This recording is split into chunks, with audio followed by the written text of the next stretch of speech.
What's going on, beautiful spirits? It's Myron Magnus. You listen to a segment of pure pugilism. Let's talk Canelo and Spence. This is the battle of the alleged juicers. Alleged juicers. Maybe this may be too soon because Spence ain't even got through Mikey yet, which I have Mikey winning that fight. But if Spence does win, it's going to be a beautiful thing for Canelo because Canelo going to knock him down. Real talk. Canelo going to knock him down. I know I just said, I told you I picked Mikey to beat Spence because I think Mikey's skill set can overcome his. Okay? Very much. I think Mikey, as Robert Easter hit it to all of us, I think Mikey Garcia hits harder than his opponents expect. And I watched his fights in the lighter rounds, and he was knocking motherfuckers the fuck out of there. It was ridiculous. I think his power scared Broner, which is why Broner kept his ass away too from him. You know what I'm saying? I'm going to hit a part of the Gentleman's Jack because I only drink the best shit. Some Gentleman's Jack, hold on. So, I think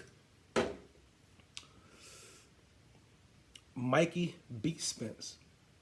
But if Spence do pound Mikey out of there, like a lot of us expect, then him fighting Canelo, I think Canelo gonna pound him. I think that's gonna be a fucking battle. I do not see that battle going 12 rounds. Impossible. Impossible that fight is going 12 rounds. Okay? And if it goes 12 rounds, Spence is going to get the win, I believe. You heard it first here in Pure Pugilism by Myron Magnus. If that fight goes 12 rounds, Slim, it's going to be Spence. If it's a knockout, it's going to be Canelo who knocked out Spence. That's how I'm playing that. You know what I'm saying? If that was to happen. Of course, we're potentially a fight or two fights away. But I want to put my dibs in there right now. Right now. You heard it first here. If that fight happens, which is what happened in probably Texas Stadium, which I heard Oscar De La Hoya said on Fight Hub, Slim, for one, that's going to be a gigantic fight. I don't think Spence is ready for it. No. I don't think Spence is ready for it at all. And I think Canelo will be picking on Spence. You know what I mean? Will that be his biggest fight as it could be? If Canelo loses to Mikey Garcia, no. But if Spence bang the fuck out of Mikey Garcia, like we expect, right? A lot of you expect, most people, then that will be a mega fight. And as I heard somebody say about Earl Spence licking his chops, you know what I mean, when he heard the challenge by Mikey Garcia, well, Canelo's going to be licking his chops for that fight because I do not think Spence is ready. Spence is not ready to fight Canelo. He's not. His skill set is not there. And I think Canelo have fought enough fighters with a hell of a more advanced technique, skill set, and experience, whereas Canelo's gonna, and Spence gonna come in there swinging, tight, but he's gonna be coming in swinging. And I think Canelo gonna look to counter the fuck out of him, and then bang his ass too, because because Spence can't bully Canelo. You know what I'm saying? If he's, whatever the room is, he on PEDs or what? We already know Canelo was on the shit. We already know Canelo was on the PEDs, you know what I mean? Or the meat, the PED meat, allegedly. We already know that. So, that's Battle of the Juicers. That's an even match. And then Canelo's already bigger than Spence. Oh, Lord. If I was Spence, I would not take that fight. Because you're being cherry-picked, bro. I know your confidence is up there, okay? You got a good fight, a good win against Kell Brooks. Am I one of those who believe Kell Brooks was back 100% after the Triple G loss? Yes, I am one of those to think that Kell Brooks was not 100% ready. Because one thing, when a fighter comes off a loss, his confidence is not fully back where it was until he get a couple of losses after that. I mean, a couple of wins after that loss. You know what I'm saying? And if I'm not mistaken, and quote me if I'm wrong, I do believe Earl Spence caught Kell Brooks right after the loss to Triple G. If I'm wrong, people correct me. I got to do some research. I might be speaking about another fighter. But if I'm not mistaken, that was the case. And when you catch a fight, it's the best time. They've been doing this in boxing for a long fucking time, people. Okay? It's timing. Timing and where you catch a fighter at. You know what I mean? All for winning streak, all for a bad loss.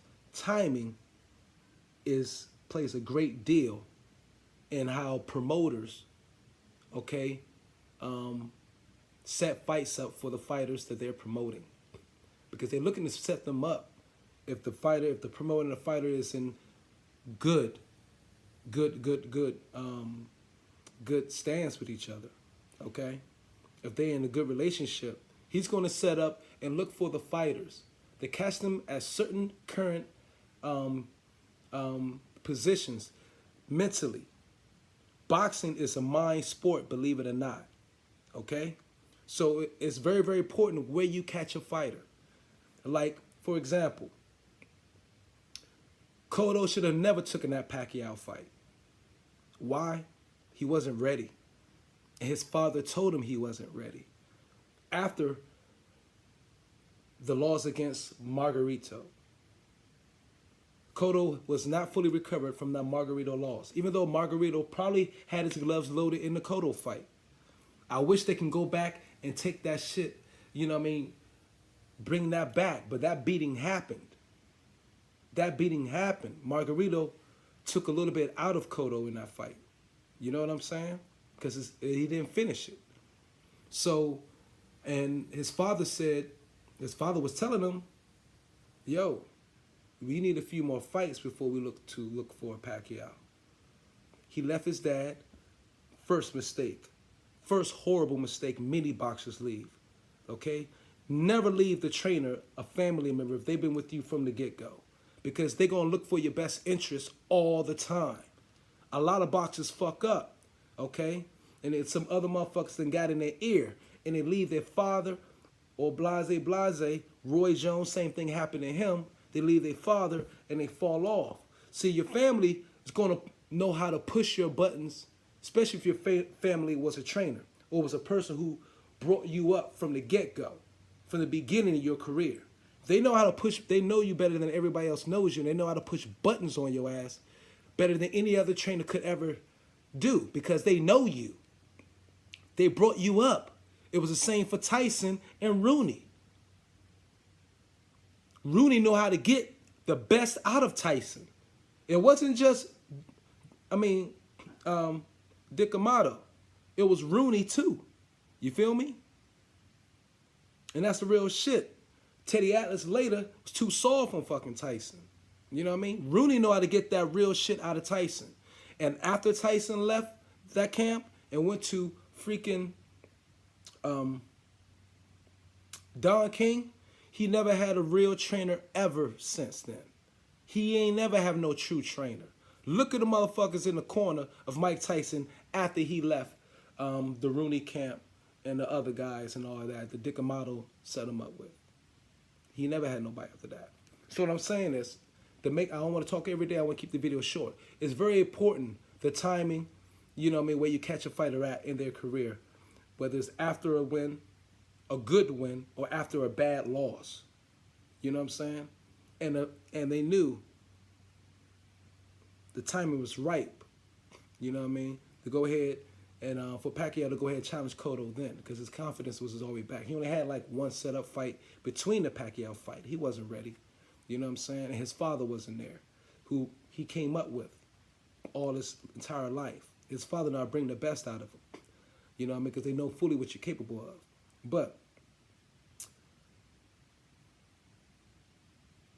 Canelo is cherry picking Spence. You know what I'm saying? Big time. Big time. You know what I'm saying? Or Spence. If Spence was the one who called out Canelo, you might be getting in over your bridges, champ. You might be getting in over your bridges. I will slow down. You know what I'm saying? Like I say, fight. Get a good fight with. Get a fight with Sean Porter before you go in there with, you know what I mean, Canelo perhaps. Get a good fight with, you know what I'm saying, Garcia. You know what I'm saying? A fight with Crawford. Then go ahead and go for Canelo, because Canelo's still young as shit. You know what I mean? He's going to be there. But I think you need more fights under your belt to get more experience, bro. You know what I'm saying? I don't know how many fights you got, 22, 23, 24. That's too little. You ain't gained that much. You know what I'm saying? I really want to see the best for you, champ. But you're not. No. You can't bully Canelo. Canelo's bullying you. Feel me? He's going to bully you, bro. I think you got to get your defense more tightened up. You got to get your lateral movement, your head movement. You know what I mean? You got to get looser up there, man. Because Canelo going to be on that ass, bro. So, that's my opinion.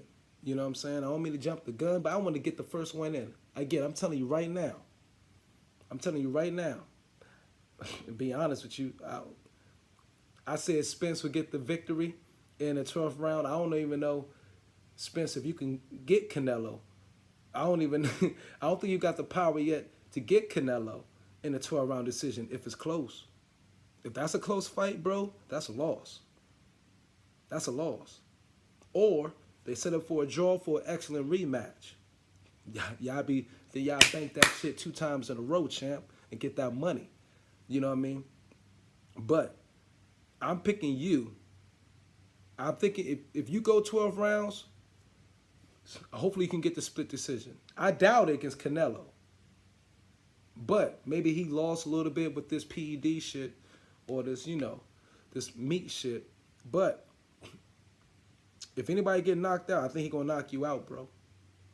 I think he's going to knock you out. You know what I'm saying? I'm just being straightforward. I'm going to put my money on you. You know what I'm saying? Because the odds, you're going to be the underdog going into that fight. Of course, you know. I don't know what you're going to be. They may try to keep it close a little bit. You know what I mean? Early on. And then at the last minute, spread that shit out to get motherfuckers money on the spread. But they're going to do some funny shit, bro. But if I was you, I would not take that Canelo fight without taking about 3 or 4 good fights. You know what I mean? Getting your skills up. But good luck. If that fight with Mikey Garcia comes together, good luck, Earl. You know what I'm saying? But Mikey, MG's coming with that shit. MG's coming with that shit. And I'm letting y'all know right now, I pick Mikey Garcia to get Earl in a decision, 12 rounds. I'm picking Garcia. Real talk. This is Myra Magnus. You listen to the segment of Pure Pugilism. One love.